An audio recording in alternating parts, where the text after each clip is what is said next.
La llegada del gusano blanco. Evag, el mago, que vivía al borde del mar boreal, conocía muchos de los portentos extraños y anacrónicos que tenían lugar hacia mediados del verano. Gélido era el sol que ardía sobre Mutulan, desde un cielo límpido y pálido como el hielo.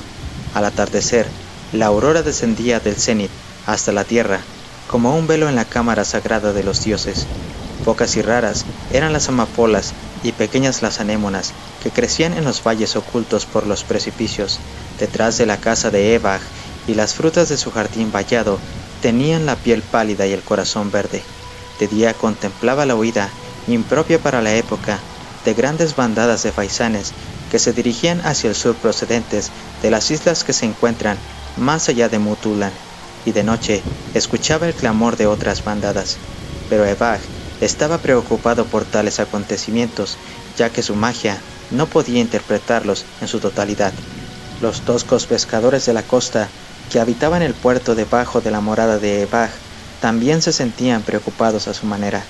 A lo largo del verano, habían salido todos los días canoas de cuero de ciervo y troncos de sauce para echar sus redes, pero al retirarlas, solo sacaban peces muertos, reventados por el fuego o por un frío intenso, y a causa de ello, con el deslizar del verano, eran pocos los que se molestaban en salir a la mar.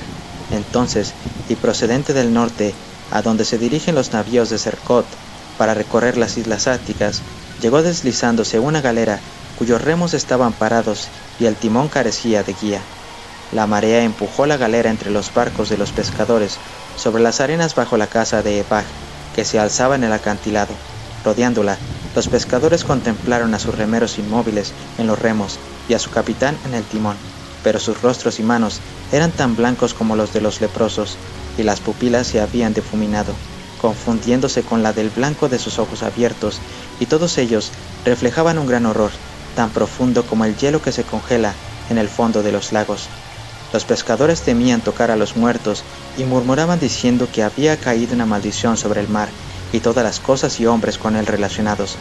Pero Evag, pensando que los cuerpos se pudrirían al sol, llenando el aire de olores pestilentes, les encargó que levantasen una pila de madera seca cerca de la galera. Cuando dicha pila adquirió la altura del castillo, escondiendo a los remeros muertos, le prendió fuego con sus propias manos. Las llamas alcanzaron una gran altura, y el humo se elevaba tan negro como una nube de tormenta, soplando en montoncillos. Pero cuando se apagó el fuego, los cuerpos de los remeros seguían sentados entre los bancos ardidos, y sus brazos permanecían estirados en posición de remar, con los dedos cerrados, aunque los remos se habían deshecho en cenizas. El capitán de la galera seguía inmóvil, de pie ante lo que antes fuera timón, ahora quemado sobre la cubierta. El fuego había consumido todo salvo los cuerpos, que brillaban como mármol blanco sobre la escoria de madera, sin presentar ninguna mancha negra ni ninguna huella de fuego. Considerando el fenómeno como un prodigio de mal agüero, los pescadores quedaron estupefactos y huyeron raudos a las rocas más altas, pero el hechicero Evag esperó a que se enfriasen las brasas. Estas se oscurecieron rápidamente, pero siguió saliendo humo durante todo el mediodía y por la tarde, y cuando llegó el anochecer, todavía estaban demasiado calientes para tocarlas. En vista de ello, Evag cogió agua del mar en grandes jarras y roció con ella las cenizas y las brasas, de manera que pudiese acercarse a los cadáveres. Cuando cesaron el humo y el chisporroteo, se adelantó, y a medida que se aproximaba a los cadáveres, tenía la sensación de un frío intenso, un frío que se apoderaba de sus manos y orejas, introduciéndose a través de su capa de pieles. Cuando llegó cerca, tocó uno de los cuerpos con la punta de su dedo índice, y aunque lo retiró inmediatamente, sintió como si lo cruzase una llamarada de fuego. Evag no cabía en sí de asombro. La condición de dichos cadáveres le resultó desconocida hasta entonces, y no había nada en toda su ciencia mágica que pudiera ilustrarle en este sentido. Al volver a su casa aquella tarde, quemó en cada una de las ventanas y puertas los talismanes más ofensivos para los demonios del norte. Acto seguido, releyó con todo cuidado los escritos de No, donde se explican numerosos exorcismos de gran efectividad contra los espíritus blancos del polo. Al parecer, eran estos espíritus los que habían dejado caer su poder sobre la tripulación de la galera, y a él no le quedaba más remedio que enterarse del alcance de dicho poder. Aunque en la habitación ardía un buen fuego a base de hermosos troncos de pino y eucalipto, hacia medianoche comenzó a invadirla un mortífero frío. Los dedos de Evag se entorpecieron sobre las páginas de pergamino, de manera que casi no podía ni moverlas. El frío se hizo más intenso, disminuyendo la circulación de su sangre como si fuera hielo puro, y sintió sobre su rostro el aliento de un viento gélido. Sin embargo, las pesadas puertas y las ventanas de sólidos paneles estaban perfectamente cerradas, mientras en el interior el fuego ardía con todas sus fuerzas, sin necesidad de volverlo a cargar. Entonces, con ojos cuyos párpados se endurecían, Evag vio cómo la habitación se iluminaba con una luz que penetraba por las ventanas orientadas hacia el norte. Pálida era la luz y llegaba a la habitación en un rayo enorme que caía directamente donde se encontraba sentado. La luz cruzó sus ojos con una brillantez helada y el frío se hizo más crudo con el resplandor. El viento silbó fuera de la luz y ya no parecía aire, sino un elemento extraño, tan irrespirable como el éter. En vano, y con la mente entorpecida, luchó por recordar los exorcismos de No, pero su aliento le ahogó en el viento afilado como un cuchillo y cayó en una especie de sopor muy próximo a la muerte. Le pareció oír voces que murmuraban encantamientos desconocidos, mientras que la luz cegadora y el éter le embebían flotando como una marea en su derredor. Al poco tiempo, tuvo la sensación de que sus ojos y su carne se iban acostumbrando y pudo volver a respirar, y su sangre corrió de nuevo por sus venas, y el sopor se disipó, y se levantó como si regresase de la muerte. La extraña luz caía sobre él con todas sus fuerzas a través de las ventanas, pero el entumecimiento del frío había desaparecido de sus miembros, y ya no sentía el frescor propio de las últimas noches del estío. Al mirar por una de las ventanas, contempló un espectáculo inusitado. En el puerto se encontraba un iceberg como ningún barco había visto hasta entonces en su navegar por el norte. Llenaba el amplio puerto de orilla a orilla y se elevaba hasta una altura inconmensurable, con escarpados superpuestos y precipicios profundos. Sus cumbres colgaban como torres en el cenit. Era más grande y más alto que la montaña Yarak, que delimita la frontera con el polo boreal, y desde su cúspide despedía un resplandor helado, más pálido y más brillante que la luz de la luna llena. Al pie del iceberg, en la orilla, quedaban los restos carbonizados de la galera, y entre los mismos podían distinguirse los cadáveres incombustibles. A lo largo de las playas arenosas y de las rocas había pescadores caídos o todavía en pie, en posturas rígidas y quietas, como si hubieran descendido hasta la orilla para contemplar al gran iceberg y sucumbido a un sueño mágico. Y todo, desde el puerto y la playa hasta el jardín de Evag, resplandecía pálidamente, como si estuviera bajo un grueso manto de hielo. Consciente de una gran maravilla, Evag sintió deseos de salir de su casa, pero aún no había dado 3 pasos cuando sintió que se entorpecían todos sus miembros, mientras un sueño profundo invadía sus sentidos allí mismo donde se encontraba. Cuando despertó, el sol brillaba en lo alto. Al mirar afuera, fue testigo de otra nueva maravilla. Ya no podía distinguir ni su jardín, ni las rocas, ni la playa. En su lugar, solo quedaban plataformas lisas de hielo que rodeaban su casa, con altos picachos. Más allá del hielo, pudo ver un mar muy lejano, y más allá del mismo, una playa triste y confusa. Entonces, Evag se sintió lleno de miedo, al reconocer en cuanto veía los resultados de una magia fuera del poder de los magos mortales. Estaba seguro que su sólida casa de piedra ya no se encontraba en la costa de Mutulan, sino sobre alguna cresta superior del enorme iceberg que contemplara la noche anterior. Temblando, se arrodilló y rezó a los antiguos, que habitaban secretamente en cavernas subterráneas o bajo el mar, o en espacios extraterrestres. Mientras rezaba, oyó unos golpes fuertes sobre la puerta. No sin temor se levantó y abrió el portal. Ante él se encontraban 2 hombres, de rostro extraño y piel brillante, cuyas capas se asemejaban a las que acostumbran a llevar los magos, con letras entrelazadas.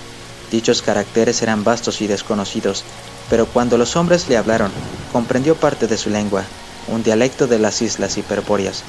«Servimos al ser exterior cuyo nombre es Slimshire Court», dijeron, procedente de espacios más allá del norte, ha llegado en su ciudadela flotante, la montaña de hielo Yikild, de donde brota un frío extremado y un resplandor pálido que quema la carne humana. Solo nos ha respetado a nosotros de entre todos los habitantes de la isla Tulask, acomodando nuestro cuerpo al rigor de su morada, haciendo respirable para nosotros un aire insoportable para cualquier mortal y llevándonos consigo a lo largo de su travesía en Yikild. También tú has sido respetado y aclimatado mediante sus encantamientos al frío y al éter. Saludos, oh Evag, a quien consideramos un gran mago, ya que solo los hechiceros más poderosos son elegidos y perdonados. Evag no salía de su asombro, pero al ver que tenía que entendérselas con hombres como él, interrogó detenidamente a los dos magos de Tulask. Se llamaban Don y Yux-Lodan, respectivamente, y hablaban con respeto de los viejos dioses. Nada podían decirle sobre Linshai Court, pero le confesaron que su servicio para con dicho ser era igual a la adoración y culto que se rinden a un dios, junto con el rechazo de cuantos lazos le unieran hasta entonces con la humanidad. También le dijeron a Evag que debía partir con ellos inmediatamente, llegar a la presencia de Linshai Court y realizar el ritual acostumbrado de obediencia y acatamiento del lazo señor siervo. Evag acompañó a los tulaskianos, quienes le condujeron hasta el pico más alto de hielo, sobre el que caían impotentes los rayos del sol. Dicho pico estaba hueco. Descendiendo por unas escaleras de hielo, llegaron por fin a la cámara de Linshai Court, de planta circular abovedada y con un bloque redondo en el centro, formando un trono. Al ver lo que ocupaba el trono, el pulso de Evag se paralizó durante un instante por el terror. Después de la primera sensación de miedo, se le revolvió el estómago de puro asco y repugnancia. Nada en el mundo podía compararse por su fealdad a Linshai Court. En cierto modo, se parecía a un gusano gordo y blanco, pero su tamaño superaba con creces el de un elefante marino. Su cola, medio enroscada, era tan gruesa como los pliegues centrales de su cuerpo, y la parte frontal del mismo se elevaba del trono hacia arriba, formando un disco blanco sobre el cual estaban impresos algunos rasgos. En lo que podría llamarse rostro, observábase una boca curva, tan ancha como el disco, que se abría y se cerraba incesantemente, dejando ver una cavidad pálida exenta de lengua y de dientes. Las cuencas de los ojos estaban muy juntas, encima de las profundas aletas de la nariz, pero dichas cuencas se hallaban vacías, y en vez de ojos, aparecían de cuando en cuando glóbulos de una sustancia sanguinolenta, que se desparramaba delante del trono. Del suelo helado ascendían dos masas parecidas a las estalagmitas, oscuras y de color granate, que se habían formado con el incesante chorrear de los glóbulos. Don y Yux-Lodan se postraron, y Evag creyó oportuno imitarlos. Mientras permanecía tendido sobre el hielo, oyó cómo caían las gotas rojas con el mismo ruido que el de gruesas láminas. Entonces le pareció oír una voz que llegaba desde la cúpula, y la voz se parecía al sonido de una catarata oculta en un glaciar hueco lleno de cavernas. «Oh Evag», dijo la voz, «te he conservado de la desdicha de los demás, haciéndote igual a los que habitan dentro de las fronteras del frío y respiran el vacío sin aire. Tuya será la sabiduría eterna y el dominio inalcanzable para los mortales, si me adoras y te conviertes en mi servidor. Viajarás conmigo por los reinos y las islas de la tierra, y contemplarás cómo cae sobre ellos la blanca muerte que despide la luz de Yikild. Nuestra llegada llevará una helada perpetua a sus jardines, infligiendo en la carne de la gente el rigor de los golfos transárticos, y todo esto lo verás tú mismo, como si fueras uno de los señores de la muerte, sobrenatural e inmortal, y al final regresarás conmigo al mundo que se extiende más allá del polo, donde se encuentra mi imperio». Al ver que no tenía opción alguna, Evag declaró estar dispuesto a rendir culto y servir al gusano pálido. Siguiendo las instrucciones de sus colegas, realizó los ritos impropios de ser narrados y juró el voto de servidumbre. La travesía fue muy extraña, ya que al parecer el gran iceberg se movía por magia, superando toda clase de vientos y mareas. A medida que avanzaban, les precedía el gélido resplandor que emanaba de Yikild. Alcanzaron grandes galeras, cuyas tripulaciones quedaron congeladas en los remos. Los alegres puertos hiperpóreos, activos con el tráfico marítimo, se paralizaban a la llegada del iceberg. Calles y muelles quedaban inactivos y era nulo el ajetreo habitual en los puertos cuando llegaba la luz pálida. Los rayos alcanzaban las zonas del interior, llevando a los campos y a los jardines una helada más duradera que el propio invierno. Se helaban los bosques, y las bestias que pastaban se convertían en estatuas de mármol, de manera que los hombres que llegaron años después se encontraron a los ciervos, osos y mamuts en las posturas que tenían en el momento de morir. Pero Evag, sentado en su casa o caminando por el iceberg, no sentía más frío que el propio de los crepúsculos estivales. Además de Don y Uxlodan, había otros 5 magos que viajaban con Evag, escogidos igualmente por el Linshai Court y transportados con sus casas al iceberg mediante encantamientos desconocidos. Eran extranjeros, llamados polarianos, y procedían de islas más próximas al polo que la Gran Tulask. Evag no terminaba de comprender sus costumbres, su magia le era extraña y su lengua incomprensible. Al igual que para los tulaskianos, los 8 magos encontraban cada día sobre sus mesas todo lo necesario para la subsistencia humana, aunque desconocían al suministrador. Lo que les unía era la adoración al gusano, pero Evag estaba intranquilo en su fuero interno, al contemplar la desgracia que conllevaba la aparición de Jikild en ciudades maravillosas y zonas costeras muy productivas. No sin pena, observó la congelación de la florida Sergoth, y la quietud que se apresuró de las ruidosas calles de Lequán, y la helada que repentinamente cayó sobre las vegas y huertas del valle marítimo de Aghil. El gran iceberg continuaba su viaje hacia el sur, llevando consigo el invierno mortal, a tierras donde el sol estival lucía intensamente, y Evag se guardó para sí mismo sus pensamientos, siguiendo en todo las costumbres de los demás. A intervalos regulados por los cambios de las estrellas circumpolares, los magos ascendían hasta la cámara donde Rimshar Kot residía continuamente, medio enroscado sobre su trono de hielo. Una vez allí, y siguiendo un ritual cuya cadencia se correspondía con la caída de las lágrimas en forma de ojo y con genuflexiones acordes con los bostezos de la boca del gusano, rendían a Erlinshar Kot la adoración exigida, y Evag aprendió de los demás que el gusano dormía durante cierto tiempo cada vez que se oscurecía la luna, y solo entonces cesaban de caer las lágrimas sanguinolentas y los bostezos. A la tercera repetición de los ritos, solo 7 magos subieron a la torre. Al contarlos, Evag se dio cuenta que el que faltaba era uno de los 5 extranjeros. Más tarde, interrogó a Doni y a Uxlodan, e hizo signos de interrogación a los 4 norteños, pero al parecer la suerte del mago que faltaba constituía igualmente un misterio para ellos. Ni le habían visto ni oído. Después de mucho meditar, Evag se sintió muy intranquilo. Dicha inquietud se debía a que durante la ceremonia en la cámara de la torre le había parecido que el gusano estaba más grueso que la vez anterior. Discretamente preguntó a los tulaskianos qué clase de alimentos necesitaba Erlinshar Kot.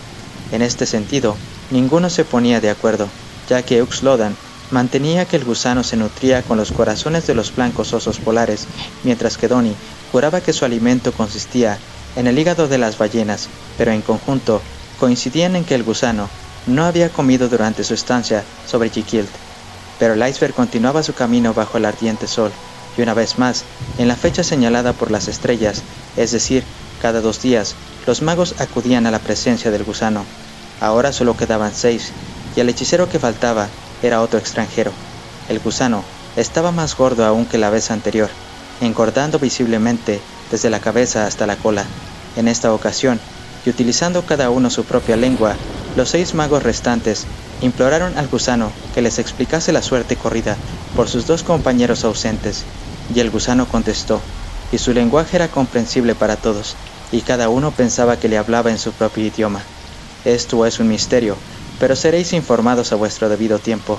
Sabed esto, los 2 que han desaparecido están presentes, y tanto ellos como vosotros disfrutaréis por igual de las riquezas ultramundanas y del imperio de Erlinshar Kot, como os he prometido.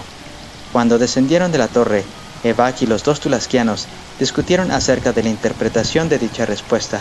Evag mantenía que sus compañeros desaparecidos solo estaban presentes desde el estómago del gusano, pero los otros sostenían que dichos hombres habían sufrido una transformación más mística y se encontraban elevados por encima de la vista y el oído humanos. A partir de entonces, comenzaron a prepararse con oraciones y ayuno para la sublime apoteosis que, según creían, les llegaría a su vez. Pero Evag no podía confiar en las promesas confusas del gusano, y la duda y el temor aumentaron en su ánimo. Con esperanza de encontrar alguna huella de los polarianos perdidos para mitigar su incertidumbre, realizó una búsqueda a fondo por el gran iceberg, donde tanto su casa como las de los demás hechiceros estaban colgadas, al igual que las diminutas cabañas de los pescadores sobre los acantilados. Nadie le acompañó en su búsqueda, por temor a desagradar al gusano. Deambuló de una punta a la otra, y escaló los peligrosos escarpados de hielo. Descendió por los precipicios y penetró en las cuevas donde el sol no llega, y cuya única luz era el extraño brillo que se desprendía del hielo. Empotradas en las paredes, como si estuvieran incrustadas en la roca madre, vio casas como nunca las construyera el hombre, y navíos que bien podían pertenecer a otras edades y a otros mundos, pero en ninguna parte pudo detectar la presencia de criaturas vivas, y ningún espíritu sombra respondió a sus llamadas.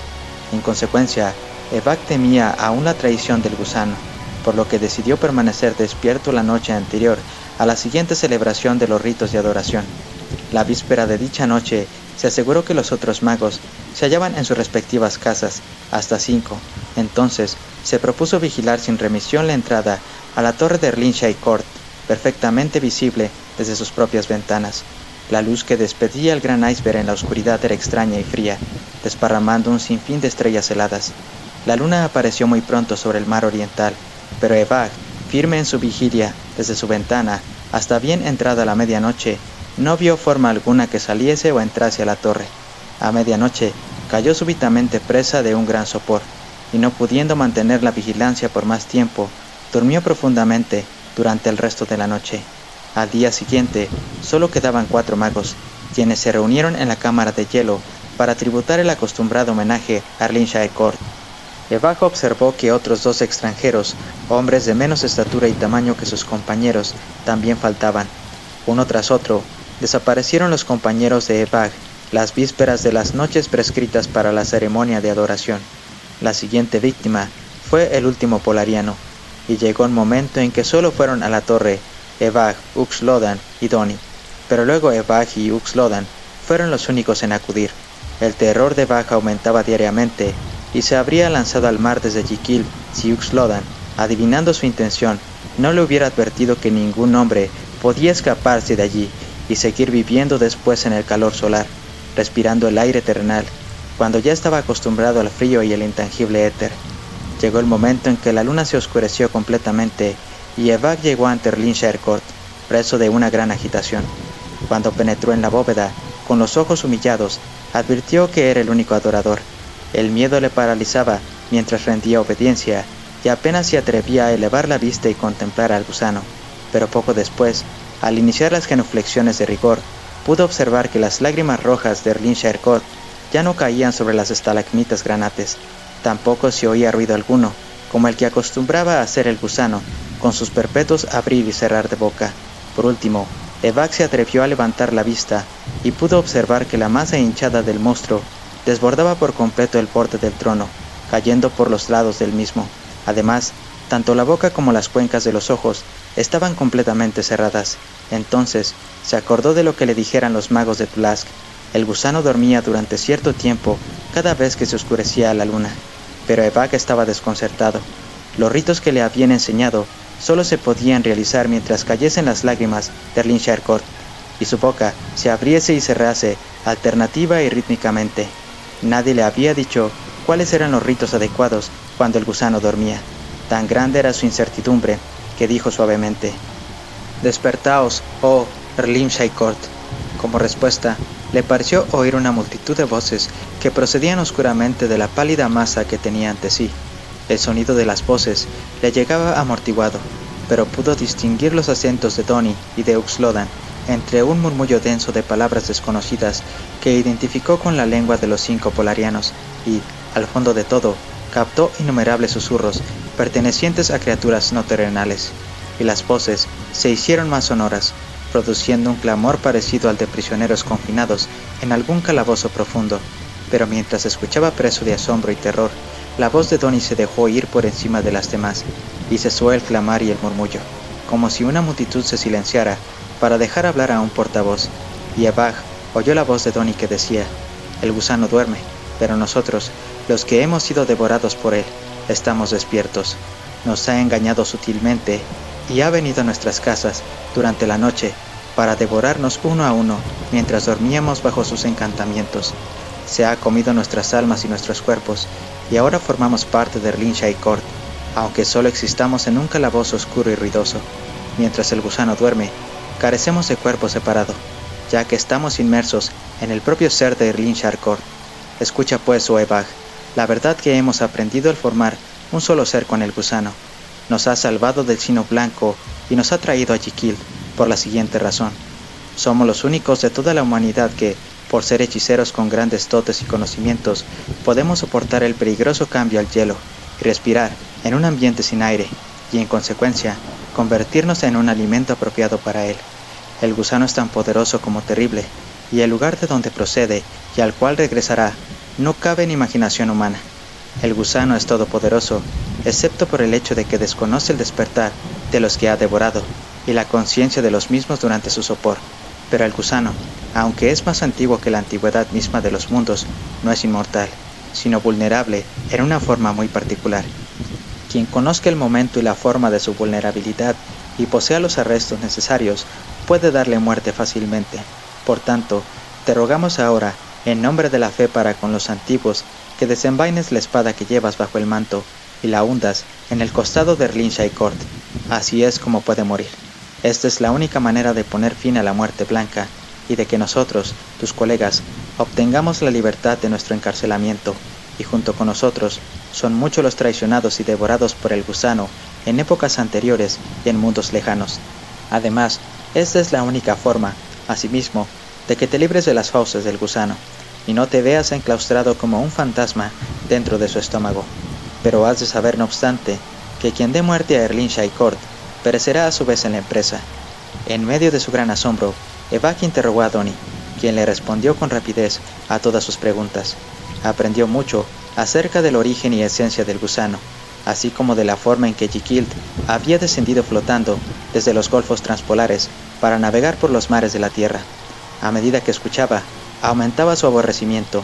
Si bien las prácticas de magia negra hacía tiempo que endurecían su carne y su alma, permitiéndole soportar sin inmutarse horrores indescriptibles, pero enfermaríamos si relatásemos todo lo que oyó y aprendió. Por último, el silencio invadió la bóveda. Evak se sentía sin fuerzas para seguir haciendo preguntas al fantasma de Doni, y por su parte, los que estaban encerrados con este último parecían esperar y mirar con la quietud de los muertos.